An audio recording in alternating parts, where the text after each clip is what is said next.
सभी को झुकने के लिए कहता है और हम देखते हैं उस स्टैचू की आंखों से आग निकलने लगती है जो कि एक आदमी को जलाकर राख कर देती है और सभी लोग ये देखकर डर जाते हैं और उन्हें कुछ समझ नहीं आ रहा होता।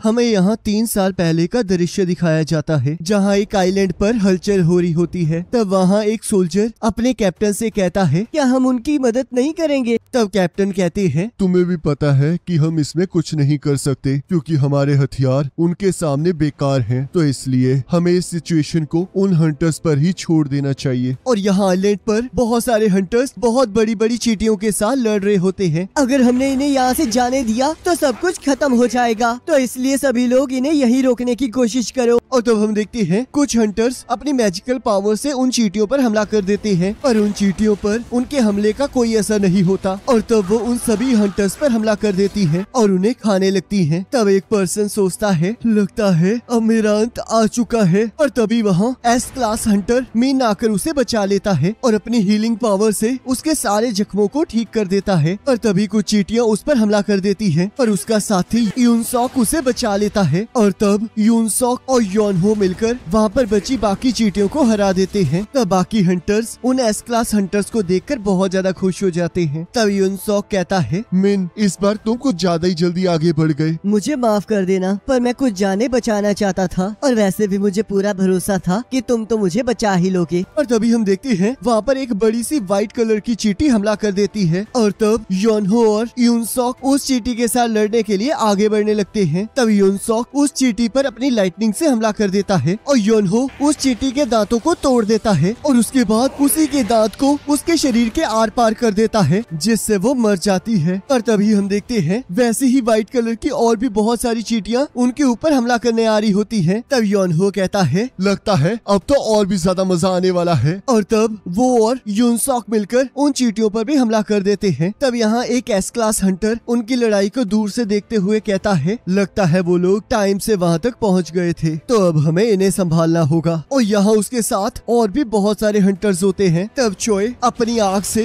रेड कलर की चींटियों को मार देता है और व्हाइट कलर की चींटियों को कुछ नहीं होता। और तब वो बाकी हंटर्स को व्हाइट कलर की चींटियों पर हमला करने के लिए कहता है। तब हमें 10 साल से भी पुरानी बात बताई जाती है जिसके अकॉर्डिंग एक दिन अचानक से इस दुनिया में एक पोर्टल खुला जो कि इस दुनिया को अलग अलग डायमेंशन से लिंक करता है और उसके अंदर बहुत सारे मॉन्स्टर्स रहते हैं, पर उन्हें मारने के लिए इंसानों के नॉर्मल हथियार किसी काम के नहीं थे। और तब उनके साथ लड़ने के लिए कुछ इंसान आए जिनके पास कुछ स्पेशल एबिलिटीज आ गई थी और तब से उन्हें हंटर्स कहा जाने लगा। ये हंटर्स अपनी पावर्स के अकॉर्डिंग अलग अलग रैंक में डिवाइड किए जाते हैं, जिसमें से सबसे टॉप पर है एस रैंक, उसके बाद ए, बी, सी, डी और सबसे लास्ट में ई रैंक। और जब एक हंटर की पावर अवेकन हो जाती है तो वो चाहे जितनी मर्जी कोशिश कर ले पर वो अपनी एबिलिटी को आगे अपग्रेड नहीं कर सकता। तब हमें प्रेजेंट में एक शहर दिखाया जाता है जहाँ एक कंस्ट्रक्शन बिल्डिंग में हम एक पोर्टल खुला हुआ देखते हैं। तब यहाँ किम अपने अगले मिशन के लिए डंजन में जाने के लिए तैयार खड़ा होता है, पर तभी उसका दोस्त पार्क भी वहाँ आ जाता है। तब किम कहता है आखिरकार तुम यहाँ क्या कर रहे हो? मुझे तो लगा था कि तुमने हंटर के तौर पर काम करना बंद कर दिया है। मेरी वाइफ फिर से प्रेग्नेंट हो गई है। तो इसका मतलब तुम इस मिशन से पैसे कमाना चाहते हो। और तुम चिंता मत करो, अगर ये मिशन सक्सेसफुल रहा तो हमें बहुत सारे पैसे मिलने वाले हैं। मुझे तो बस चिंता इस बात की हो रही है कि मैं तुम्हारे साथ उन चीजों के साथ लड़ भी पाऊंगा। और तब वहाँ हमारा मेन कैरेक्टर संग आ जाता है और सभी लोग उसे देखकर बहुत खुश हो जाते हैं। आखिरकार ये क्या हो रहा है? क्या ये सबसे ज्यादा स्ट्रॉन्ग है जिस वजह से सभी लोग इसे देखकर खुश हो रहे हैं? ना ना, जैसा तुम सोच रहे हो इससे बिल्कुल उल्टा है। ये तुम्हारे हंटर की जॉब को छोड़ने के बाद आया है और ये मैनकाइंड का सबसे कमजोर हंटर है। ये तो ई रैंक के डंजन में भी जख्मी होके हॉस्पिटलाइज हो गया था। क्या ये सच में इतना ज्यादा कमजोर है? हाँ बिल्कुल, और अगर ये यहाँ पर है तो इसका मतलब ये मिशन बहुत आसान होने वाला है, तो इसलिए जोर जोर से बातें करना बंद करो, कहीं वो सुन ना ले। तब संग सोचता है मैंने पहले ही सब कुछ सुन लिया है, पर जो भी वो कह रहा है वो बिल्कुल सच है। तब जूही उससे मिलने वहाँ जाती है और कहती है आखिरकार तुम्हारे फेस को क्या हुआ है? कुछ नहीं, ये तो बस अब तो हर बार की कहानी हो चुकी है। मैंने सुना था कि तुम हॉस्पिटल में एडमिट थे। वो एक ई रैंक डंजन था और मैं उसमें बहुत ज्यादा जख्मी हो गया था, पर क्या उनके पास कोई हीलर नहीं था। बाकी सभी लोग बहुत हाई रैंक्ड हंटर्स थे, तो उन्हें हीलर की कोई जरूरत नहीं थी। और वैसे भी इसमें मेरी गलती है क्योंकि मैं उनसे बहुत ज्यादा वीक हूँ और तुम्हें भी इस बात का एहसास तो हो ही गया होगा। तो चलो, लगता है जाने का वक्त हो चुका है। तब यहाँ सॉन्ग कहता है, अगर किसी को कोई प्रॉब्लम ना हो तो मैं इस मिशन का कैप्टन बनना चाहूंगा। और तब हम देखते हैं किसी को इससे कोई प्रॉब्लम नहीं होती है क्योंकि सॉन्ग एक हाई रैंक हंटर होता है। और तब सभी लोग एक एक करके उस पोर्टल के अंदर जाने लगते हैं। संग, हमारे पीछे ही रहना और ध्यान रखना कि कहीं तुम्हें चोट न लग जाए। तब संग अपने नाइफ को देखकर सोचता है, ये एक छोटी नाइफ है जिसके अंदर बहुत कम पावर है, पर मैं अपनी इनकम से बस इसे ही खरीद सकता हूँ। और कहता है, तो चलो फिर आज कुछ कमाल कर दिखाएं। तब यहाँ एक पर्सन प्रेसिडेंट गो से गवर्नमेंट के साथ हुई मीटिंग के बारे में पूछता है। तब प्रेसिडेंट गो कहते हैं, वो हमेशा से बस एक ही चीज कहते आ रहे हैं कि हमें इस डंजन को ब्रेक होने नहीं देना है और साथ में जो भी चीजें इन डंजन से मिलती हैं उन चीजों को उन्हें सप्लाई करते रहना है। तो गाइस, डंजन ब्रेक ऐसी चीज है जिसके अकॉर्डिंग अगर 7 दिन के अंदर अंदर जो डंजन अपीयर हुआ है उसे क्लियर ना किया जाए तो उस डंजन के जितने भी मॉन्स्टर्स हैं वो बाहर आ जाएंगे और दुनिया को तबाह कर देंगे। तो प्रेसिडेंट गो कहते हैं, गवर्नमेंट जो कह रही है उसमें कोई गलत बात भी नहीं है क्योंकि हम सभी लोग भी उन्हीं डंजन से मिली हुई चीजों को बेचकर जी रहे हैं। और जब हम उन मैजिकल मॉन्स्टर्स को काटते हैं तब उनके अंदर से एक क्रिस्टल निकलता है जिसे हम मैजिक जेम्स कहते हैं और हम इन्हें ही बेचकर अपना पेट पालते हैं। और तब यहाँ हम देखते हैं संग एक मॉन्स्टर को मारकर उससे क्रिस्टल निकाल लेता है और उसे लेकर बहुत खुश हो रहा होता है। और तभी एक मॉन्स्टर उस पर अटैक कर देता है जिससे उसके चाकू पर क्रैक आ जाता है। तब संग उस मॉन्स्टर के हमले से बचते हुए जैसे ही उस पर हमला करता है हम देखते हैं उसका वो चाकू टूट जाता है और वो मॉन्स्टर अपनी तलवार को संग के पेट में डाल देता है। और तभी पाक आकर उसे बचा लेता है और जूही को संग को हील करने के लिए कहता है। और तब हम देखते हैं बाकी सभी लोग उन मॉन्स्टर्स का बहुत बहादुरी से सामना कर रहे होते हैं। तब यहाँ प्रेसिडेंट गो कहते हैं, जो मैजिक जेम्स हम हाई रैंक्ड मैजिक बीस्ट से हासिल करते हैं उन्हें हम पावरफुल वेपन्स में कन्वर्ट कर लेते हैं ताकि हम ताकतवर मैजिकल बीस्ट्स को हरा सके। और इसके साथ साथ हमें वहाँ पर माना क्रिस्टल्स भी मिलते हैं और उन्हें भी हम वेपन्स के तौर पर यूज कर सकते हैं, पर वो मैजिक जेम्स जितने ताकतवर नहीं होते। पर यहाँ गवर्नमेंट उन्हें एक न्यू तरह की एनर्जी के तौर पर यूज करना चाहती है। ये चीजें न्यूक्लियर पावर जितनी खतरनाक नहीं है और हाइड्रो, विंड और जियोथर्मल पावर से ज्यादा एफिशिएंट है और इससे थर्मल पावर से भी कम एयर पोल्यूशन होता है। तो इसलिए जिस वजह से ये एक आइडियल ग्रीन एनर्जी है। गवर्नमेंट मोना क्रिस्टल्स और मैजिक जेम्स को यूज करके इलेक्ट्रिसिटी को जनरेट करने के तरीकों को ढूंढ रही है और ये सारी चीजें हंटर्स के द्वारा लाई हुई चीजों पर डिपेंड करती है। तो इसलिए हंटर्स बहुत ज्यादा इम्पोर्टेंट है। तब यहाँ वो हंटर्स उस डंजन के बॉस को हरा देते हैं। तब जूही संग से कहती है, आखिरकार तुम हंटर क्यों बनना चाहते हो? किसी दिन देखना तुम्हें इस वजह से जरूर कुछ हो जाएगा। तुम्हें इस बार बहुत ज्यादा चोट लगी है। तब संग सॉरी मांगता है और जूही उस पर बहुत ज्यादा गुस्सा होती है। और तब यहाँ सभी लोग मैजिक जेम्स और मोना क्रिस्टल्स को इकट्ठा कर रहे होते हैं। तब संग सोचता है, तो आखिरकार ये खत्म हो ही गया, पर इन सब से मैं बस एक ई क्लास जेम ही हासिल कर पाया। क्या मैं इसके लिए अपनी जिंदगी खतरे में डाल रहा था? और तभी उन्हें एक केव दिखाई देती है। तब एक पर्सन कहता है, क्या ये एक डबल डंजन है? मैंने इसके बारे में काफी कुछ सुना है। तब एक लड़की कहती है, शायद तुमने सही कहा है, क्योंकि चाहे हमने इस डंजन के बॉस को हरा दिया है पर फिर भी ये डंजन अभी तक क्लोज नहीं हुई है। तब किम कहता है, तो शायद हमें इस केव के अंदर और भी काफी सारी चीजें मिल सकती है। तब सॉन्ग कहता है, हमें इस सिचुएशन में हंटर्स एसोसिएशन को रिपोर्ट करनी चाहिए और उनके इंस्ट्रक्शंस के अकॉर्डिंग काम करना चाहिए। तब किम कहता है, तो क्या आप ये कहना चाहते हो कि जो हंटर्स हमारे बाद आएंगे हम बाकी बची चीजें उनके लिए छोड़ दें? तब पाक कहता है, ये बस एक डी रैंक डंजन है तो इसलिए हमें आगे बढ़ते रहना चाहिए। इसकी वाइफ प्रेग्नेंट है और यहाँ तो बहुत कम मोना क्रिस्टल्स हैं, तो इसलिए हमें आगे बढ़ते रहना चाहिए। तब सॉन्ग कहता है, मैं तुम्हारी बात से सहमत हूँ, पर ये बात भी सच है कि इसके आगे कोई अननोन खतरा हमारा इंतजार कर रहा हो सकता है। तो चलो फिर वोट करते हैं। और तब हम देखते हैं वोट जाने और ना जाने के बीच में टाई हो जाता है। तब सॉन्ग कहता है, अब बस संग ने ही वोट नहीं दिया है, तो बताओ तुम क्या करना चाहते हो? तब संग सोचता है, मैं जानता हूँ कि ये डी रैंक डंजन मेरे लिए बहुत ज्यादा मुश्किल है, पर मेरे फादर के गायब होने के बाद मैं ही हूँ जो कि अपनी फैमिली के लिए पैसे कमा रहा है। मेरी माँ इस टाइम हॉस्पिटल में है और मेरी बहन को कॉलेज जाना है, तो उसके लिए मुझे पैसों की बहुत ज्यादा जरूरत है। और तब वो अंदर जाने के फेवर में वोट करता है। और तब हम यहाँ देखते हैं एक जगह पर एक ब्लैक क्रिस्टल की मदद से सभी हंटर्स हंटर्स को उनकी पावर्स के अकॉर्डिंग रैंक्स में बांटा जा रहा होता है और बाहर अलग अलग एजेंसीज उन हंटर्स को हायर करने के लिए उन्हें कन्विंस कर रही होती है। तब यहाँ एक पर्सन चॉय को बताता है कि हमारे एसोसिएशन में एक बी रैंक हंटर और 2 सी रैंक हंटर्स ज्वाइन करने के लिए मान चुके हैं और सब कुछ बहुत आराम से चल रहा है। तब चॉय कहता है तुम बहुत अच्छा काम कर रहे हो, तो इसलिए अगर तुम्हें कोई भी टैलेंट दिखाई दे तो उसे बिना कुछ सोचे समझे रिक्रूट कर लो, पर मुझे लगता नहीं है कि हमें चार जैसी कोई हंटर मिलेगी। और तब यहाँ शहर में 2 लोग किसी लेडी का पर्स लेकर भाग जाते हैं और हम देखते हैं तभी वहाँ चा आ जाती है और उन दोनों चोरों को सबक सिखाती है और उनसे उस लेडी का बैग भी ले लेती है। तब सभी लोग उसे देखकर बहुत खुश हो जाते हैं और वो बढ़ती हुई भीड़ को देखकर वहाँ से चली जाती है। और यहाँ हम देखते हैं सभी लोग केव के अंदर जा रहे होते हैं। तब एक पर्सन कहता है बॉस के हार जाने के बाद ये पोर्टल्स 1 घंटे के अंदर अंदर बंद हो जाते हैं और हम लोग यहाँ पर पिछले 40 मिनट से चल रहे हैं, तो इसलिए अब हमारे पास सिर्फ 20 ही मिनट बाकी हैं। तब संग जूही से कहता है मुझे माफ कर देना कि मेरे वोट की वजह से तुम्हें भी यहाँ अंदर आना पड़ा। क्या तुम ठीक हो? आखिरकार कोई इस हालत में ठीक कैसे हो सकता है? क्या तुम्हें एहसास भी है कि अगर वो तुम पर थोड़ा और ऊपर वार कर देता तो तुम उसी टाइम मारे जाते? मैंने बड़े ही मुश्किल से तुम्हारे जख्मों को ठीक किया है और देखो तुम तो पागलों की तरह यहाँ अंदर ही घुसते आ रहे हो। क्या तुम्हारा दिमाग खराब है? तब संग उससे माफी मांगते हुए सोचता है ये सिर्फ इस बी रैंक हीलर जूही की ही बदौलत है कि मैं अब तक जिंदा हूँ। तब जूही कहती है अगर तुम सच में मुझसे माफी मांगना चाहते हो तो तुम्हें अगली बार मुझे खाना खिलाना होगा। जिसे सुनकर संग हैरान हो जाता है। तब जूही कहती है ऐसे मुंह क्यों बना रहे हो? क्या तुम्हें मेरे साथ खाना खाना अच्छा नहीं लगता? ऐसी कोई बात नहीं है। और तब उन लोगों को वहाँ बॉस का रूम मिल जाता है। तब किम कहता है इतने बड़े दरवाजे को देखना तो बहुत रेयर बात है, तो चलो अंदर चले क्योंकि अब हम बिना कुछ हासिल किए वापस नहीं जा सकते। तो चलो फिर सभी लोग इकट्ठा अंदर जाएं और इकट्ठे बाहर आएं। तो मैं सही कह रहा हूँ ना कैप्टन? और तब सॉन्ग हाँ कहता है। तब यहाँ हंटर एसोसिएशन के प्रेसिडेंट गो कहते हैं आप सभी का यहाँ स्वागत है। आप में से कुछ लोग फ्यूचर में हंटर्स बनेंगे और कुछ लोगों को ऐसे ही वापस जाना पड़ेगा। ये पोर्टल्स इस दुनिया में 10 साल से भी पहले से एग्जिस्ट कर रहे हैं और ऐसी बहुत सारी मिस्ट्रीज हैं जो हमें अभी तक डंजन्स के बारे में पता नहीं है। एक हंटर बनना अपनी लाइफ को जोखिम में डालने वाला काम है। चाहे आपने बहुत सारे मिशंस किए हों, पर फिर भी आपको सावधान रहना चाहिए क्योंकि अगर आपको जिंदा रहना है तो आपको अपने आसपास की चीजों का ध्यान रखना होगा। और यहाँ वो सभी लोग उस दरवाजे को खोल लेते हैं और तभी उनके एंटर करते ही सभी मशालें जलने लग जाती हैं। तब एक पर्सन कहता है इस तरह के डंजन में तो हम पहली बार आए हैं और आखिरकार यहाँ पर ये किस तरह के स्टैचूज हैं? ये तो बहुत ज्यादा पुराने लग रहे हैं और इनमें से कुछ के पास तो म्यूजिकल इंस्ट्रूमेंट्स हैं। तब संग कहता है यहाँ पर जो से ये वाला स्टैचू है ये तो सबसे बड़ा है। तब एक पर्सन कहता है क्या यहाँ पर कोई मैजिकल बीस्ट नहीं है? यहाँ पर सब कुछ बहुत शांत लग रहा है। तब सॉन्ग को एक मैजिकल सर्कल दिखाई देता है और यहाँ कुछ लोग उसे पुरानी भाषाओं को पढ़ने के लिए वहाँ बुलाते हैं। तब सॉन्ग उस लैंग्वेज को पढ़ते हुए कहता है द कमांडेंट्स ऑफ द काटेनून टेम्पल। पहला रूल है ईश्वर की पूजा करना, दूसरा ईश्वर की तारीफ करना, तीसरा ईश्वर पर विश्वास रखना और जो लोग इन बातों को नहीं मानेंगे वो इस जगह से जिंदा बाहर नहीं जा पाएंगे। तब जूही संग से कहती है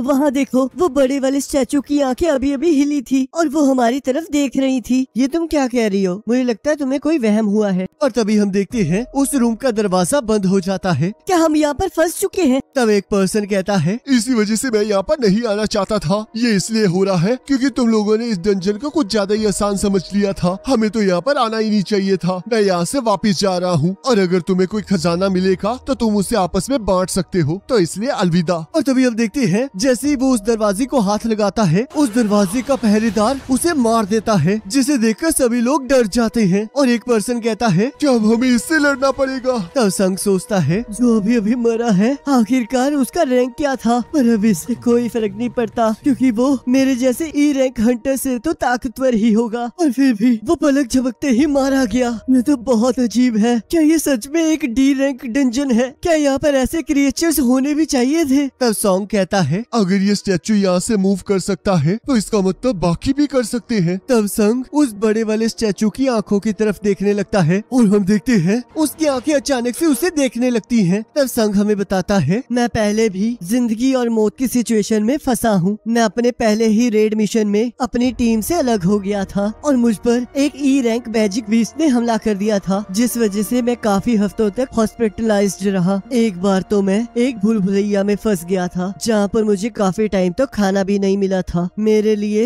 लो रैंक डंजन भी जिंदगी और मौत के समान है। हंटर्स मैजिक जेम से कमाए हुए पैसों को एडवांस्ड वेपन को खरीदने के लिए यूज करते हैं ताकि वो और भी ज्यादा स्ट्रॉन्ग मैजिक बीस्ट को हरा सके और हायर रिवॉर्ड्स इकट्ठा कर सके। पर मेरे पास सिर्फ एक सस्ता सा छोटा सा चाकू है और अगर ये भी तबाह हो जाएगा तो मुझे मैजिक बीस्ट से खाली हाथ लड़ना पड़ेगा और मुझे फिर भी किसी भी कीमत पर इन डेंजरस डंजन्स में आना ही पड़ेगा क्योंकि मुझे जीने के लिए पैसों की जरूरत है और क्योंकि मेरे लिए हर डंजन बहुत ज्यादा खतरनाक है तो इसलिए मैं उन सभी में उनकी कमजोरियां ढूंढता हूँ और उन्हें बहुत ध्यान से ऑब्जर्व करता हूँ। और तभी यहाँ वो सभी को झुकने के लिए कहता है और हम देखते हैं उस स्टैचू की आंखों से आग निकलने लगती है जो कि एक आदमी को जलाकर राख कर देती है और सभी लोग ये देखकर डर जाते हैं और उन्हें कुछ समझ नहीं आ रहा होता। नवसंग डर के मारे सोचता है आखिरकार ये क्या हो रहा है। हम लोग यहाँ पर कैद हो चुके हैं और यहाँ से बाहर जाने का भी कोई रास्ता नहीं है। तो क्या इसका मतलब मैं यहाँ मरने वाला हूँ। गाइस लास्ट तक आते आते तो सच में गूज़बम्प्स ही आ गए। पहले तो मुझे लग रहा था कि यार कितना बोरिंग एपिसोड चल रहा है, पर लास्ट तक आते आते चीजें काफी ज्यादा इंटरेस्टिंग हो गई हैं। और अब तो मैं ये सोच रहा हूँ कि आखिरकार ये किस तरह का डंजन है। तो ये देखना काफी ज्यादा इंटरेस्टिंग हो जाएगा कि आखिरकार कौन कौन जिंदा यहाँ से वापस आ पाएगा। और डंजन का नाम सुन के मुझे ना ब्लैक क्लोवर याद आ गई। तो गाइस मुझे कमेंट करके जरूर बताना कि आपको ये वाला एपिसोड कैसा लगा है। बाकी नेक्स्ट एपिसोड का लिंक आपकी स्क्रीन पर आ रहा होगा, उस पर क्लिक करके अगले एपिसोड को देख सकते हो।